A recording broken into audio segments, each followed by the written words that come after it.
Time period का जो एक कॉन्सेप्ट है, क्या यह कंपनी किस पीरियड के एंड पर इनकम को डिटरमाइन करेगी, इज अ मोस्ट इम्पॉर्टेंट।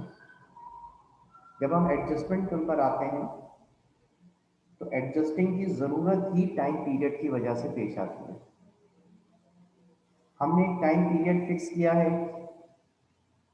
कि जनवरी से दिसंबर अकाउंटिंग पीरियड एंड होगा, लिहाजा दिसंबर की 31 को हम अपनी इनकम को डिटरमाइन करेंगे, अपने रेवेन्यू और एक्सपेंसेस अकाउंट को क्लोज करेंगे और अपनी बैलेंस शीट प्रिपेयर करेंगे। सर मुझे स्क्रीन पर ये फोल्डर नजर आ रहा है सिर्फ डेस्कटॉप का। इसको क्लिक करके देखें, वैसे एडजस्टमेंट प्रोसेस के नाम से स्क्रीन शेयर हो रही है।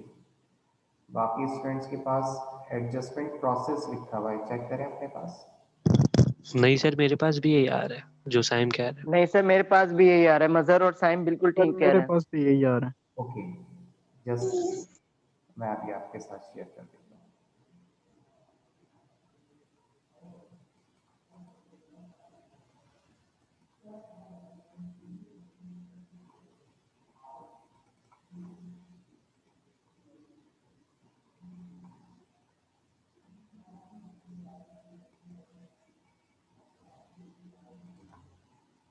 ओपन हुआ?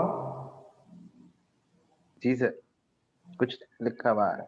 एडजस्टमेंट प्रोसेस की हेडिंग आई आपके पास? जी सर, आ गई। ओके, तो ये एडजस्टमेंट प्रोसेस को समझने के लिए हम टाइम पीरियड अजम्पशन बता रहे हैं कि अकाउंटिंग प्रिंसिपल्स में टाइम पीरियड अजम्पशन ये है कि आप अपने अकाउंटिंग पीरियड को डिवाइड कर देते हैं एक पर्टिकुलर टाइम पीरियड के अंदर, उस टाइम पीरियड में जिसमें आप अपनी इनकम को कैलकुलेट करते हैं। ये जो बातें अभी मैंने कुछ देर पहले बताई थी, यही फर्स्ट पैराग्राफ में आपको नजर आ रही है अकाउंटिंग पीरियड के हवाले से, कि नॉर्मली अकाउंटिंग पीरियड की लेंथ 1 ईयर होती है। At the end of 1 year हम अपनी इनकम को डिटरमाइन करते हैं। ये 1 ईयर का पीरियड कैलेंडर ईयर के मुताबिक भी हो सकता है, जनवरी टू दिसंबर, और ये 1 ईयर का पीरियड फिजिकल ईयर यानी किसी भी साल के महीने में फर्स्ट डे ऑफ मंथ से शुरू होता है और 12 महीने के बाद ये अकाउंटिंग पीरियड एंड हो जाता है। इस टाइम पीरियड कॉन्सेप्ट की वजह से हमें ये देखना होता है कि at the end of period क्या हमारे ट्रायल बैलेंस में मौजूद तमाम अकाउंट्स एक्यूरेट बैलेंसेस शो कर रहे हैं। For example, during the period कुछ ऐसी ट्रांजैक्शंस होंगी जो इनकर्ड हो गई हैं लेकिन रिकॉर्ड किसी वजह से नहीं हो सकी।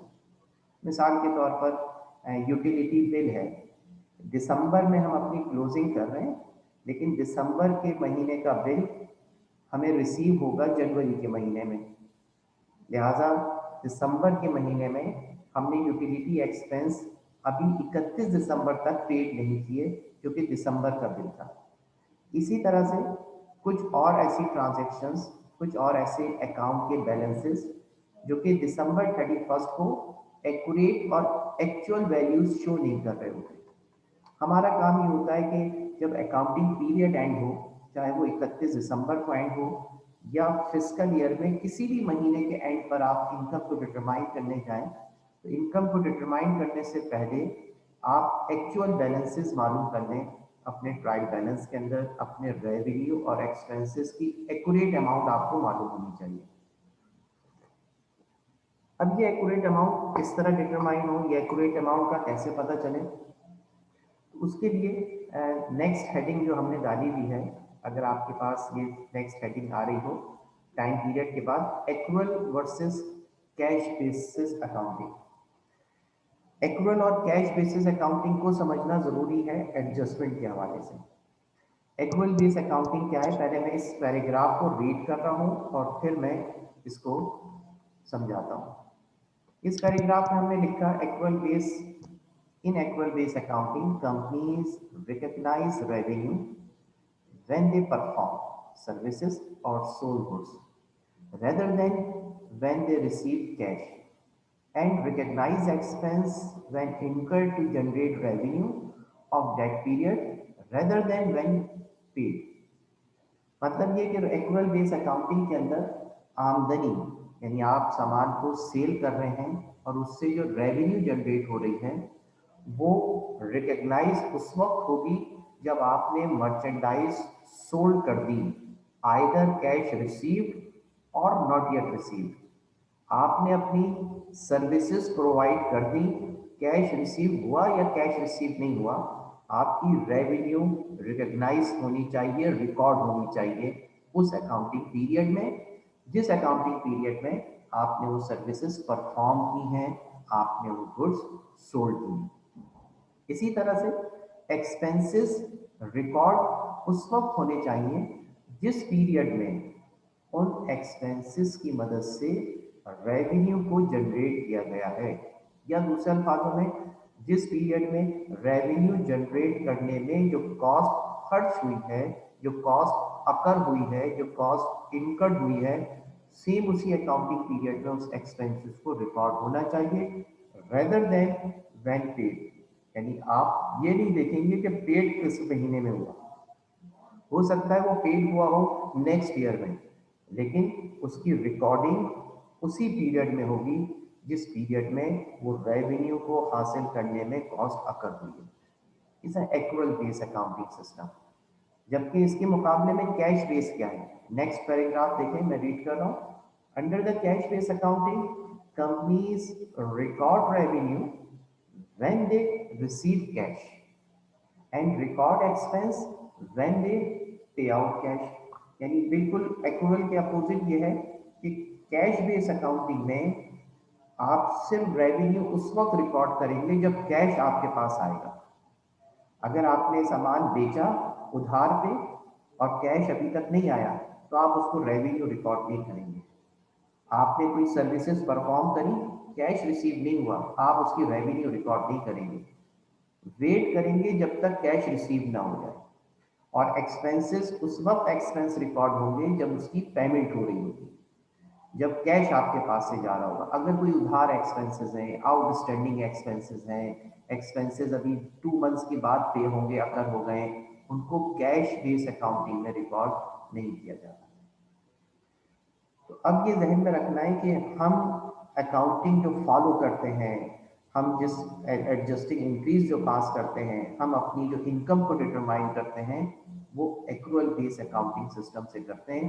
अगर हम cash base accounting system use कर रहे हों तो किसी एडजस्टमेंट की जरूरत ही नहीं होगी। लेकिन जनरली एक्सेप्टेड अकाउंटिंग प्रिंसिपल्स जो हैं, जो वर्ल्ड वाइड एक्सेप्टेबल हैं, जिसको गैप भी कहा जाता है, वो एक्रूअल बेस अकाउंटिंग सिस्टम को कहता है फॉलो करने को। Cash base accounting system follow नहीं किया जाता इंटरनेशनल अकाउंटिंग प्रिंसिपल्स में। कैश बेस सिर्फ इंटरनल यूज के लिए है।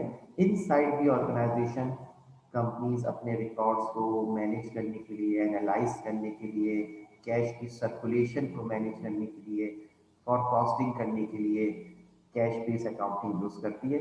लेकिन जितनी भी प्रेजेंटेशंस हैं, जितनी भी फॉरकास्टिंग या आप कह रहे हैं फाइनेंशियल स्टेटमेंट्स का बनना है, या जितने भी एक्सटर्नल रिपोर्ट्स हैं, वहाँ पर accrual base accounting system use होती है। तो अब ये जहन में रखना है कि accrual base accounting system, third paragraph की line, accrual base accounting depends revenue recognisation principle and matching principle. ये दो प्रिंसिपल हैं जिनके बारे में ऊपर फर्स्ट पैराग्राफ में बताया था। रेवेन्यू रिकग्नाइजेशन प्रिंसिपल यह है कि रेवेन्यू उस वक्त रिकॉर्ड की जाएगी जब रेवेन्यू को परफॉर्म यानी अर्न कर लिया गया है, आइदर कैश रिसीव्ड और नॉट येट रिसीव्ड। आपने सर्विसेज मुहैया कर दी, कैश चाहे बाद में आए, आप उसको एज अ रेवेन्यू अपने पास रिकॉर्ड कर लेंगे। जिस तरह आप सेल की एंट्री पास करते हैं, क्रेडिट सेल की, account receivable, debit, sales credit, ये सेल्स का क्रेडिट रिकॉर्ड करना रेवेन्यू रिकॉर्ड करने को शो कर रहा है। आपने रिसीवेबल को क्रिएट करके रेवेन्यू रिकॉर्ड कर ली कि सेल्स क्रेडिट होगी। इसी तरह से मैचिंग प्रिंसिपल ये बताता है कि आप अपने एक्सपेंसेस को रिकॉर्ड करें जब एक्सपेंसेस अकर हुए थे रेवेन्यू जनरेट होने में। मैच करें कि आपके कौन कौन से एक्सपेंस ऐसे थे जो उस पीरियड में अकर हुए हैं जिस पीरियड में आपने उनकी मदद से रेवेन्यू को जनरेट किया है, रेवेन्यू को हासिल किया है। लिहाजा एक्सपेंसेस जब भी अकर होंगे, उनसे फ़ायदा हासिल होगा, उस वक्त रिकॉर्ड हो जाएंगे, आइदर पेड और नॉट येट पेड, चाहे वो अदा हुए हों या अदा ना हुए। तो नीचे एक हमने छोटी सी डायग्राम सी बनाई, उसके अंदर यही बताया है कि time period assumption, recognisation, revenue recognisation principle और मैचिंग प्रिंसिपल्स पे बेस कर रहा है, और इन्हीं दोनों से एक्चुअल बेस अकाउंटिंग सिस्टम बना है जो कि follow by the GAAP, generally accepted accounting principle. इस फर्स्ट पेज के अंदर आपको ये बात जहन में रखनी है कि एडजस्टिंग एंट्रीज को समझने के लिए दो चीज़ें क्लियर होनी चाहिए। टाइम पीरियड कॉन्सेप्ट कि हमें अपनी इनकम एक मखसूस पीरियड में लाजमी डिटरमाइन करनी है, और वो पीरियड एक महीने का हो सकता है, एक क्वार्टर हो सकता है, 6 महीने का हो सकता है सेमी एनुअली, और एनुअली हो सकता है। नंबर सेकंड, उस टाइम पीरियड के अंदर जो भी आपने अपना टाइम पीरियड फिक्स किया, महीने का या साल का, उस टाइम पीरियड के अंदर एक्यूरल बेस सिस्टम को फॉलो करते हुए अपने रेवेन्यू और एक्सपेंसेस को रिकॉर्ड करना है। अगर कोई एक्सपेंस ज़्यादा रिकॉर्ड हो गया है और वो मैच नहीं कर रहा उस पीरियड की रेवेन्यू को जनरेट करने से, उसको माइनस करना है, डिडक्ट करना है, क्रेडिट करना है। अगर कोई एक्सपेंस रिकॉर्ड होने से रह गया और वो आउटस्टैंडिंग है, उसे उस पीरियड में रिकॉर्ड करना है। यही काम एडजस्टमेंट कहलाता है कि अगर कोई एंट्री पहले से रिकॉर्ड नहीं हुई, ज़्यादा रिकॉर्ड हो गई, कम रिकॉर्ड हो गई, अब उसे एडजस्ट करेंगे हम बाय एडजस्टिंग एंट्रीज। अब ज़रा एडजस्टिंग एंट्रीज पर आते हैं। पेज नंबर 2 है हमारे पास, जिसमें एडजस्टिंग एंट्रीज की टाइप्स को डिस्कस किया गया है। टाइप्स ऑफ एडजस्टिंग एंट्रीज, दो टाइप्स हमने यहाँ लिखी है, deferral, accrual. That is deferral और एक्रूअल को समझाते हैं, फिर आगे चलेंगे। लेकिन डेफरल से मुराद डिले कर देना, डेफर कर देना। डेफरल आर एक्सपेंसेस और रेवेन्यू, चाहे ये एक्सपेंसेस हो या रेवेन्यू हो, that are recognized at the date later than, बाद में रिकॉग्नाइज होते हैं।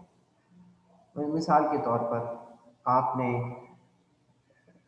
किसी भी एक्सपेंस की पेमेंट कर दी, इंश्योरेंस के पैसे दे दिए, आपने एडवांस में रेंट पे कर दिया। अब ये जो आपने पेमेंट करी इंश्योरेंस की 1 ईयर की,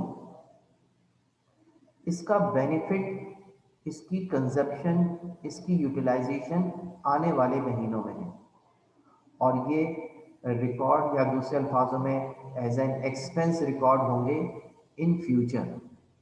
अभी तो ये एडवांस है, अभी तो ये प्रीपेड है, अभी ये अनकंज्यूम है, अनयूज्ड हैं, कोई भी टर्म यूज़ कर दें इसके लिए, कि अभी यूटिलाइज नहीं हुए हैं। लिहाजा इसको एज एन एक्सपेंस रिकॉर्ड किया जाएगा बाद में। लिहाजा ये डेफरल। इसी तरह